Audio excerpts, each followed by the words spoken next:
మన ప్రభువును రక్షకుడైన యేసుక్రీస్తు సర్వశక్తిగల నామంలో లైఫ్ చర్చ్ వైజాగ్ నుండి మీకు శుభములు. ఎలా ఉన్నారు? మీరు క్షేమంగా ఉన్నారని నమ్మి దేవాదేవుని స్తుతిస్తూ ఉన్నాను. అదే క్రమంలో అనుదినము ఈ హోప్ ఫర్ టుడే వాక్య ధ్యానాలు మీరు అనుసరిస్తూ ఆత్మీయ మేలులు పొందుచున్నారని నమ్మి దేవుని స్తుతిస్తూ ఉన్నాను. దేవుని వాక్యం నుండి మీకా గ్రంథం 7వ అధ్యాయం 7వ వచనాన్ని నేను చదువుతున్నాను. మీకా గ్రంథం 7వ అధ్యాయం 7వ వచనం. అయినను యెహోవా కొరకు నేను ఎదురు చూచెదను, రక్షణకర్తయగు నా దేవుని కొరకు నేను కనిపెట్టి యుందును.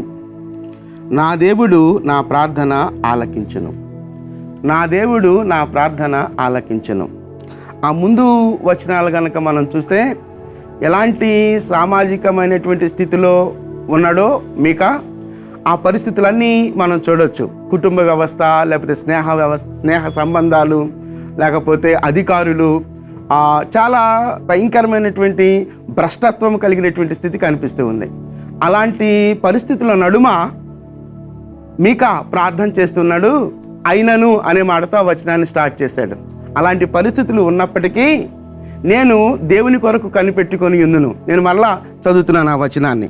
అయినను యెహోవా కొరకు నేను ఎదురు చూచెదను, రక్షణకర్తయగు నా దేవుని కొరకు నేను కనిపెట్టుకొని యుందును అంటున్నాడు. నేను యెహోవా కొరకు ఎదురు చూచెదను, రక్షణకర్తయగు నా దేవుని కొరకు నేను కనిపెట్టుకొని యుందును అంటున్నాడు.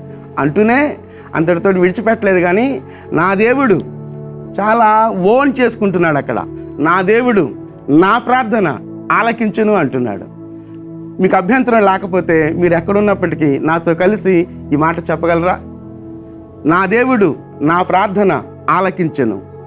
నా దేవుడు నా ప్రార్థన ఆలకించును.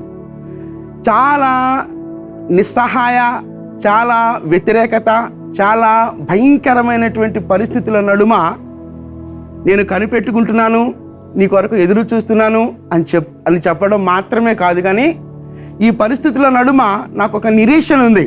ఆ నిరీక్షణ ఏంటి అని అంటే, నా దేవుడు నా ప్రార్థన ఆలకించును. నా దేవుడు నా ప్రార్థన ఆలకించును.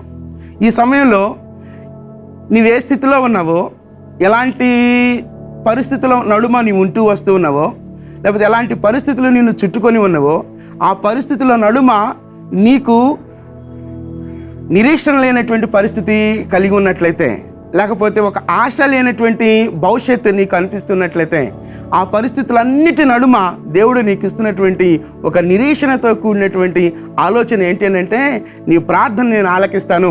మీకా జ్ఞాపం చేస్తున్నాడు. నా దేవుడు నా ప్రార్థన ఆలకించును అన్నప్పుడు మన దేవుడు మన ప్రార్థనను ఆలకించే దేవుడు. కనుక దేవుడు కూడా ఈ సమయంలో మనతో మాట్లాడుతున్న మాట ఏంటి అని అంటే, నీ ప్రార్థనను నేను ఆలకిస్తాను అంటున్నాడు.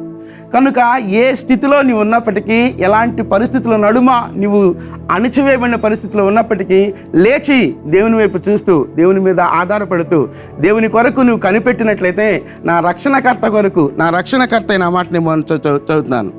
రక్షణకర్తయగు నా దేవుని కొరకు నేను కనిపెట్టుకొనుచున్నాను. రక్షణకర్తయగు నా దేవుని కొరకు నేను కనిపెట్టుకొనుచున్నాను అంటూనే నా దేవుడు నా ప్రార్థన ఆలకించుతున్నాడు. నేను కనిపెడుతున్న క్రమంలో దేవుడు చేసే కార్యం ఏంటనంటే, నేను కనిపెడుతూ దేవునితో నేను ప్రార్థన చేసినప్పుడు దేవుడు చేసే కార్యం ఏంటనంటే, ఆయన ఆలకిస్తాడు. టైమ్లీ అవసరాన్ని బట్టి దేవుడు మన జీవితాల్లో ఇన్వాల్వ్ అయ్యే దేవుడిగా ఉన్నాడు. కనుక నీవు ఏ పరిస్థితిలో ఉన్నప్పటికీ సమయానుకూలమైనటువంటి సహాయాన్ని దేవుడు నీకు ఇవ్వటానికి ఇష్టపడుతున్నాడు. అయితే నా దేవుడు నా ప్రార్థన ఆలకించును అనేటువంటి ఆలోచనను నీవు హృదయం నిండా నింపుకొని, నిరీక్షణ కోల్పోకుండా దేవుని వైపు మాత్రమే గురి నిలుపుకొని, దేవా నీకే నేను ప్రార్థిస్తున్నాను, నీకే నేను మనవి చేస్తున్నాను, నీ సన్నిధిలోనే నా హృదయాన్ని కృమ్మరిస్తున్నాను ప్రభు అని నీవు కృమ్మరించగలిగినట్లయితే, తగిన సమయమందు నీ ప్రార్థనలకు ఆయన సమాధానం ఇవ్వడానికి ఇష్టపడుతున్న దేవుడు. చిన్న ప్రార్థన చేద్దాం. దేవా, తగిన సమయమందు నా ప్రార్థనలకు సమాధానం ఇవ్వడానికి ఇష్టపడుతున్న దేవుడవు కనుక నేను నీ సన్నిధిలో ప్రార్థిస్తున్నాను ప్రభువా అంటూ చిన్న ప్రార్థన చేద్దాం. మహోన్నతుడా, జీవము కలిగిన దేవా, మీ ఘననామానికి వందనాలు, స్తుతులు, స్తోత్రాలు చెల్లిస్తున్నాం.